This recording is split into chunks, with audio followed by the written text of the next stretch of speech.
y a 20 ans, arrivait la Yamaha XJR, une machine qui aurait pu partir à la retraite paisiblement, mais la firme japonaise en a décidé autrement et lui donne une seconde jeunesse avec deux versions dont une déclinaison Café Racer. Les deux modèles partagent la plupart des nouveaux éléments qui allègent un peu la moto, que ce soit d'un point de vue esthétique ou sur la balance. Le moteur, à l'exception du couvre-culasse, la boîte de vitesse et le bras oscillant sont noirs. Ce coloris est repris par la ligne d'échappement depuis le collecteur jusqu'au silencieux. On relève au passage que la double sortie d'échappement n'est plus puisque la XJR est maintenant équipée d'un 4 en 1.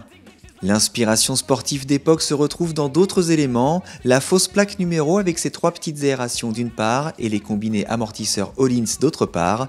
À l'arrière, la marque japonaise a taillé dans le vif, la boucle de cadre est raccourcie de 10 cm, la partie inférieure a été purement et simplement supprimée, c'est aussi le cas de la coque postérieure et de la poignée passager.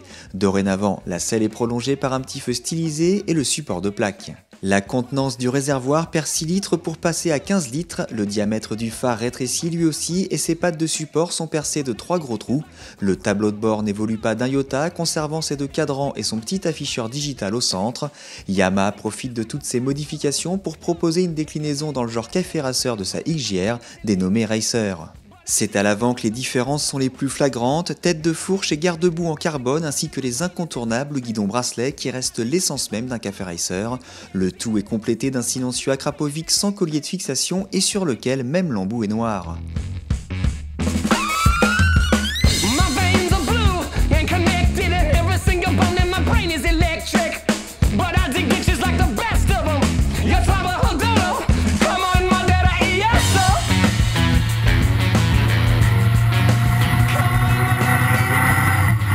D'une facilité déconcertante, la XJR standard à grand guidon se balance d'un angle à l'autre et slalom sans y penser, mais c'est moins le cas de la Racer.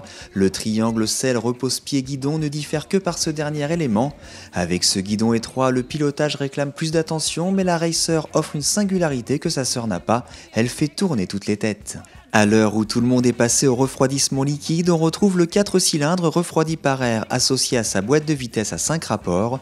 Très rond et toujours plein, le moteur répond inlassablement avec douceur mais conviction à la demande du pilote. L'onctuosité du bloc japonais permet de soigner ses trajectoires, de profiter pleinement des sensations et de l'ambiance au guidon. Même si les suspensions se règlent, la fourche reste molle et l'ensemble se dandine doucement dans les virages bosselés.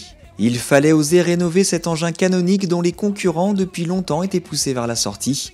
Une machine dûment homologuée par un grand constructeur qui s'inscrit dans la tendance du moment et un segment néo-rétro peu prolixe en grosse cylindrée.